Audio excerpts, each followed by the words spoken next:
You're welcome back to my channel, Kante Quest. If you're not a subscriber, please do that now. Today, we're in Badagry. Badagry is a border town between Lagos and Cotonou. Lagos being Nigeria, Cotonou being Republic of Benin. This town is very well known for the slave trade, and a lot of history is on this street right behind me. We're on Marina Street or Marina Road or something, I can't remember, but Marina anyway. And along this road we're going to be passing a number of museums, a number of statues, and so many heritage sites related to the slave trade that took place in this very place where I'm standing hundreds of years ago. At the end, we're going to see the first story building in Nigeria. I think it was built sometime in 1845. I'll confirm that. And then we're going to end the trip at the point of no return. We're going to have to cross the boat on a boat, cross the water all the way to the point of no return. And my able tour guide, a private tour guide, thank you so much, Mr. Kofi, is going to be explaining everything about this awesome place. So let's begin our adventure into time. So we're beginning this journey. As you can see right beside me, we're just getting to the Seriki Farami Williams Abbas Slave Museum. This is a national monument, as you can see, and we're going to actually take permission to go inside the museum. As you can see, this place is a slave cell. You can see it's 1840s, and we hope they're going to allow us to go inside. I'll get back to you. Wow, that was easy. They allowed us to come in. Nice. Okay, so Mr. Kofi is my tour guide. I'm so happy I have you around to show me and to talk to me about this place. Where are we? What are we and what are we doing here? Yeah, you're welcome. Or you call me AKA Cornerstone. AKA Cornerstone. Cornerstone, yeah. Okay. Yeah. So the compound is known as a Brazilian Barracoon. Okay. Because most of the slaves taken from this country were taken to Brazil. Okay. And they were Yoruba origin, and it goes along with their culture and tradition. Okay. Like today in Brazil, they worship God known as Yemeja here. In Brazil, they call it Lemeja. Yemeja. They call it Ezu. Yalakara, they call it Akaraje. That's the Yorubas that have been moved from this compound to Brazil. And Barracoon is a Spanish word meaning slave cell, dungeon, or storehouse. Spanish or Portuguese? Yeah, Portuguese or Spanish. Yeah, because I thought Brazil is Portuguese. Definitely. Okay. So Barracoon means cell, dungeon, or storehouse where the slave were being stored in those days. We have total number of 40 rooms in the compound today. Okay. But the government met with the family of the man that owned the compound. Okay, and that's it. Two. Okay. The way it were then I gathered most of the relics and some of the items that were used on slave and stored that people all over the world comes around here to view. Though the man that owned the compound was captured as a slave boy at the age of 6. Okay. And the first master named Abbas, who later resold it to a white man that took him to Brazil. William taught him how to read and write, but later freed him and built the compound in the 1840s. In the 1895, he became the Seriki Muslimi of Badagry Kingdom. Because slaves bear their masters, and that's why we call him Seriki Williams. Okay, Abbas. Oh, his nice. birth name, Ifaremile, could disappear because they have no identity. They bear their masters' name. It's like you buy a dog and you name your dog. Now, right here, these were some of the European products that were used in the time for the slave when they came down to Africa. They refused accepting the kind of money that our forefathers used then, like cowrie, manila, yellow salt. And they said they preferred doing a trade, known as trade by barter. Europeans give them one umbrella in a time for 40 human beings as a slave. A bottle of whiskey go for 10 slaves. The long a bottle of whiskey for 10 slaves? Yeah. Wow. The long cannot gun 100 slaves, the short one 40 slaves. Europeans give you a ding gun in exchange for 40 human beings. And we Africans, we use the ding gun and the cannon gun to fight war against ourselves. So to get more slaves to sell to the Europeans. And I used to tell you that we are the one that sold ourselves into slavery. A ceramic bowl, a plate, go for 10 human beings as a slave, mirror and bead. You can say 2 slaves, I can say 3 slaves. It depends how you could bargain and negotiate with Europeans for beads and mirror. Now, we are about going to see out of the 40 rooms, let's see the 2 rooms the government said the family should set aside and see what they have in those rooms. Okay. So we're inside the compound. Can you tell us where we are now? Now we have total number of 40 rooms in the compound right now. Okay. Now, but we were privileged to see 2 of the rooms, which happen to be the slave cell, where the slave were being stored in those days, and we'll be seeing some of the relics and some of the items that were used in exchange for the slave pen. Okay.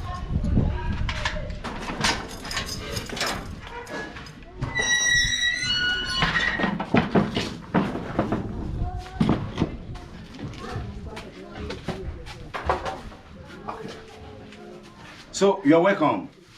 All the 40 rooms used to be like a smaller room. We call that place dark room. That's where 40 slave will be. Here is called inspection room. Any slave above 45 or 6, they call them macrons. They don't want such slave. Now look at this umbrella I'm holding. This is a 40 able human being called slave.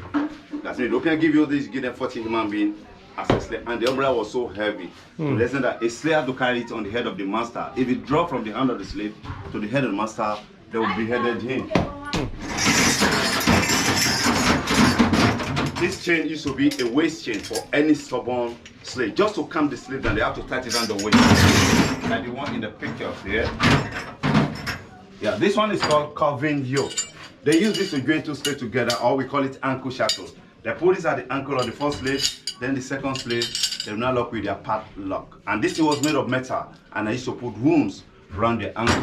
That chain at your back, over the wall there, and this one inside here, this one here, were used to kill the slave. A white man said lynching, that to lynch.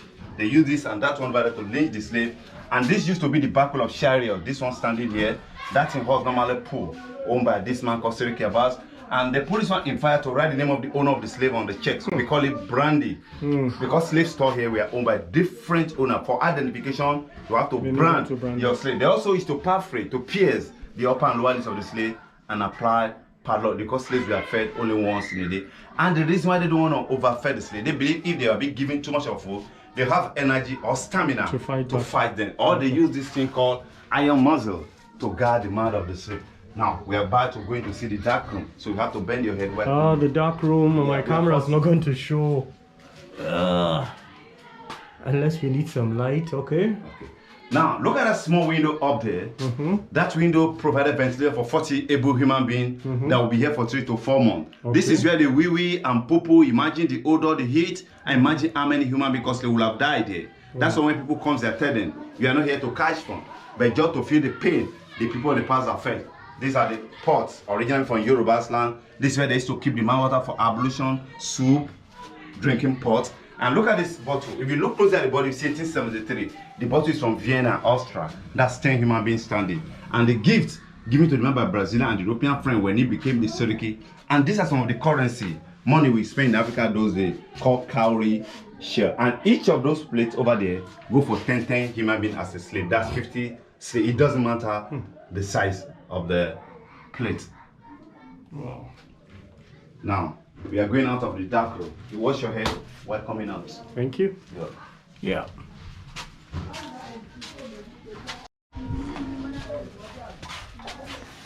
Okay, right here, this is the second room. What we are doing here, we are showcasing this clothing on this local mannequin. This cloth is called regalia, given to the man by Brazilian friends. And this one, you call this one Asho Etu. All this clothing here is over 200 years of age.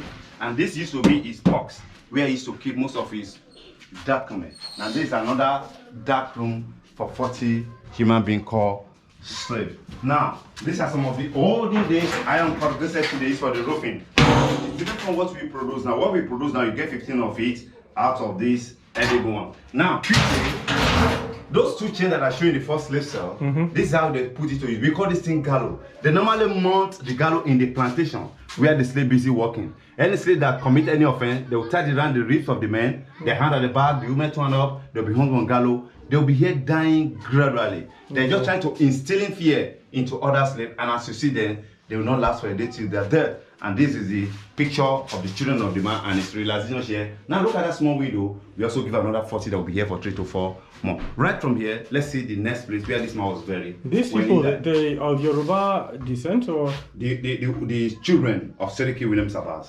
Some of these children. No, I'm saying they're of Yoruba descent. Yes, of course. Yes, of course. They look like people from my village. I'm from Bida.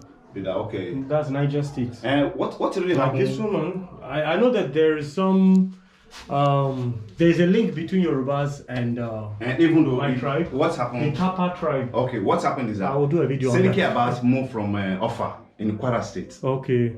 To settle down here. Okay, let's see the last place quickly. Now here used to be his court, where he used to pass judgment among the community under him. That chamber served as his office then, but today the family uses this place as a playing ground or a meeting place. Now this is the remnant, the building where we live. But the building collapsed in 1995 to 1947. Now this is where he was buried when he died. He died 11 June 1919. I was put to rest here by the family, the Muslim community, and the Brazilian. And this man had 128 wives and 144 children. And that's the tomb of the latter of 144. His name is Saka Aja William Sabas. He was born 1913 to 1987. So, thanks for coming. We just finished from the first part, which is the Brazilian Cancun, also known as the slave cell. I understand that Cancun, Baracun, sorry, it means slave, dungeon, or cell in Spanish or in Portuguese. I'll confirm that anyway. So the next place we're going to is the Moby family slave museum, right? Let's go. Oh, this is a palace.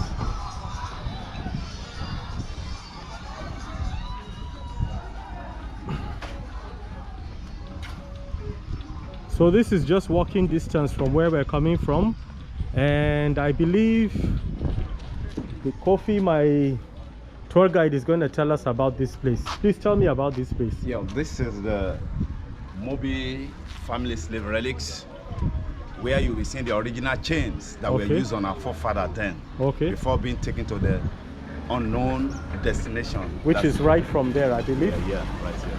So this way. We're just going to see the Moby family slave relics, where we'll be seeing the drinking bowl and then the shackles that were used on the slave during the slave. The original shackles. Yeah, the original, yeah. Daniel, see him on the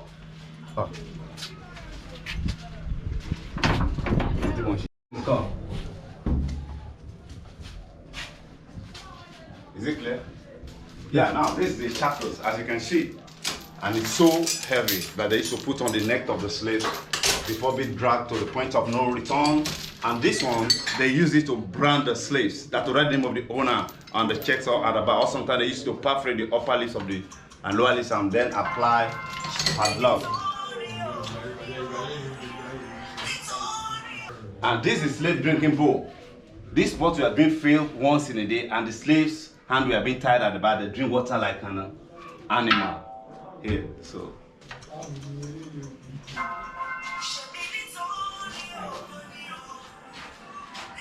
Hello? Hello? Mo ń ṣe fídíò fún, à ń ṣe short video fún máa ẹni.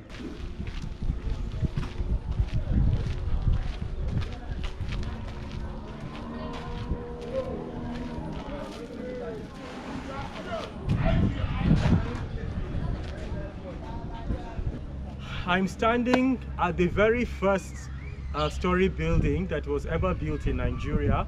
As you can see, first story building in Nigeria, built in 1845. Now, what is interesting about this building is that it is also the place where Bishop Samuel Ajayi Crowther translated the English Bible to Yoruba. Unfortunately, I can't gain access into the place today because I think today is Sunday, so maybe they didn't open, but you can just have a glimpse at it from outside.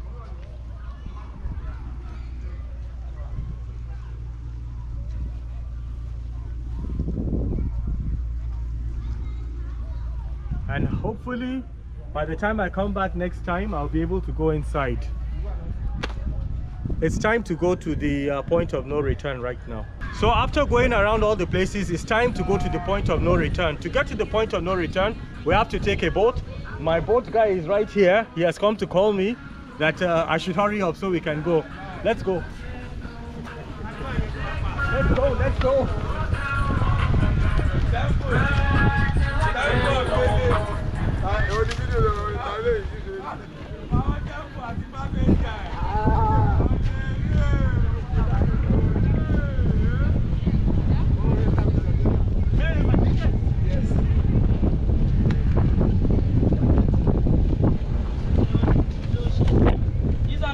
where they wear this one?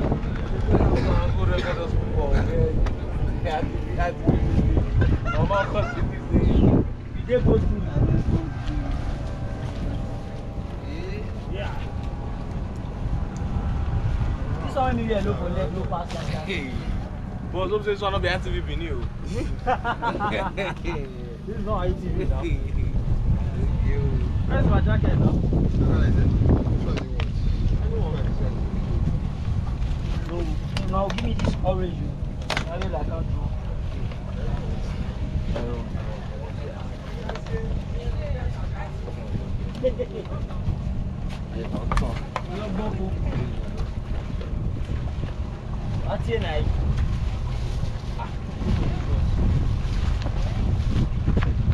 This one is not too small. Which network be that? That's CNN. No, it's Kante Quest. Kanye West. Kante Quest. Kante Quest. Yes. Which country is that coming from? That must sound Nigeria. Nigeria. That's me now. Okay. Hello? People with that just money, I'm a celebrity. You can sit there, you can sit there. Hello. Make two people sit down for front. We're heading to the point of no return, and this was part of the route for the slaves. They had to cross over this water to the other side, and we'll be going to the monument where it was their final destination before leaving the shores of this country to the unknown. The view here is breathtaking.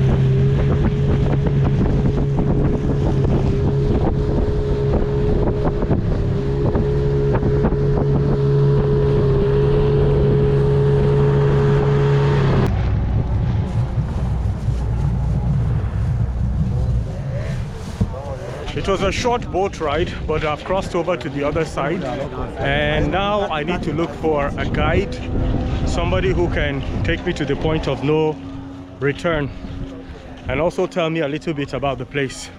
So let me go and search for somebody now.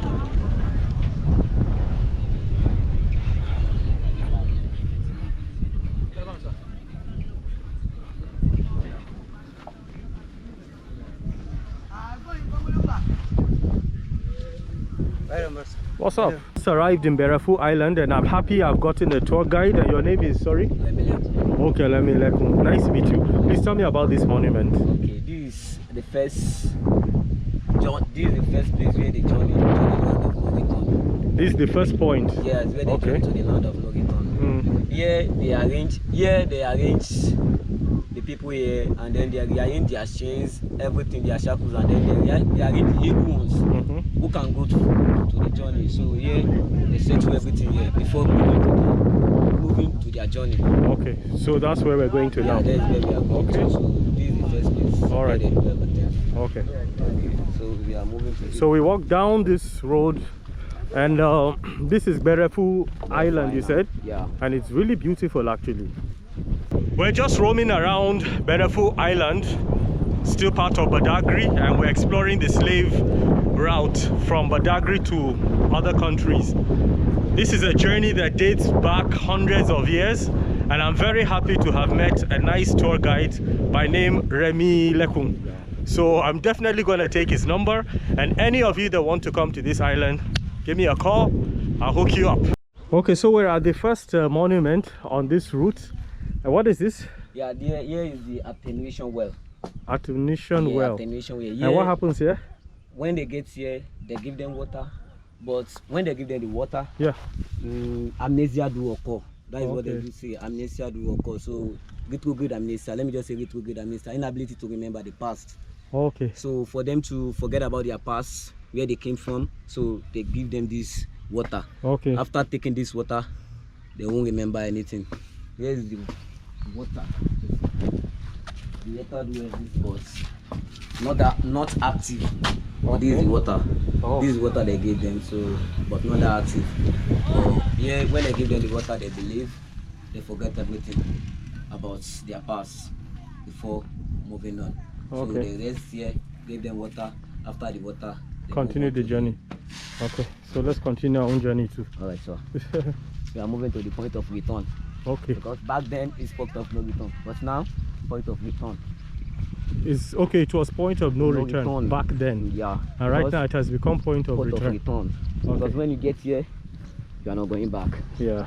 So for our ancestors who are slaves, they walked around this, they walked on this route, and at this monument right beside me here is written the journey to the unknown.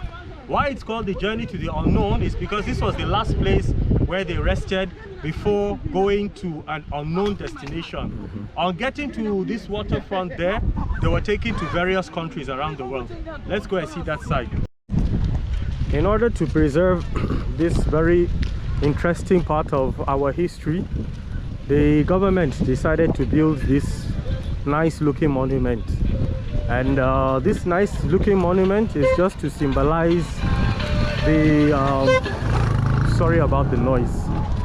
This monument is just to symbolize our ancestors, the journey they took, the painful journey they took to leave this country to the unknown.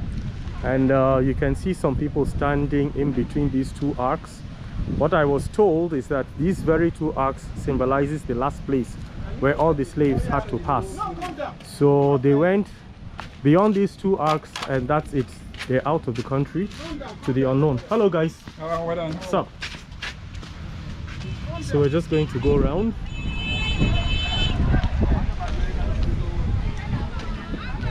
And I don't know if they're gonna allow us to climb inside this place. I'm going to try my luck. Can I go up there? Let me try my luck. So we're climbing up the monument. I'm not very sure we're allowed to do this. I'll find out in a few minutes. So in case you hear anybody yelling at me to get down or to get away from this place, no problem. I'm wishing that doesn't happen so that I can get a nice view from the top. And I'm almost at the top. Nobody has said anything to us yet. Great. Oh, wow.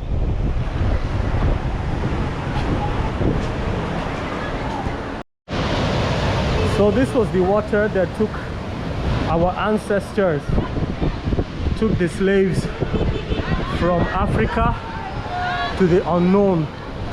I understand many of them were taken to Brazil, and that is why there's a lot of Brazilians trace their roots back to Nigeria and to West Africa.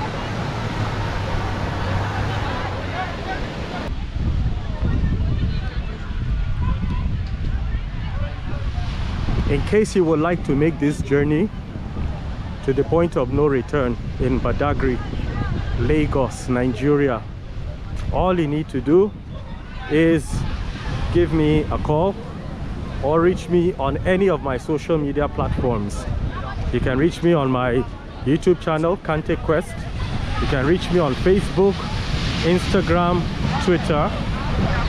You see my contact details there, and I will be more than delighted to bring you to this place.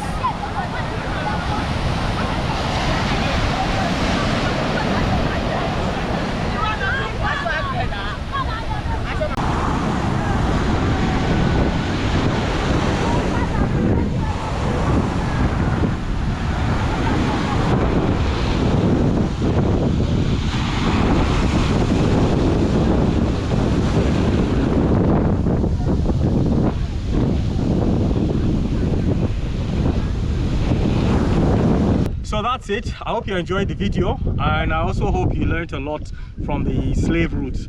That is the slaves that were taken from Nigeria all the way to unknown destinations, mostly Brazil. Check back next time, and please subscribe. See you